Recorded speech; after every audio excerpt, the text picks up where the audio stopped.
సినీ దర్శకుడు రామ్ గోపాల్ వర్మ ఇవాళ Ongole rural police స్టేషన్లో విచారణకు హాజరు కావాల్సింది. ఈ నెల 19న విచారణకి హాజరు కావాల్సి ఉండగా వర్మ వారం రోజులు గడువు కోరారు. దీంతో ఆయన విజ్ఞప్తి మేరకు ఇవాళ హాజరు కావాలని ఈ నెల 20నే మరోసారి నోటీస్ పంపారు Ongole rural CI Srikanth. Ram Gopal Varma WhatsApp నంబర్కు నోటీస్ పంపారు.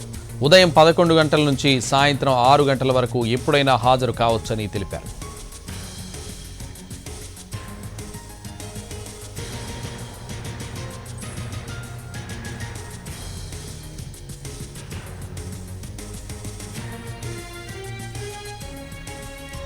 CM Chandrababu, deputy CM Pawan Kalyan, మంత్రి నారా లోకేష్ ఫోటోలు మార్పింగ్ చేసి ఎక్స్లో పోస్ట్ చేసిన కేసులో రామ్ గోపాల్ వర్మను ప్రశ్నించనున్నారు పోలీసులు.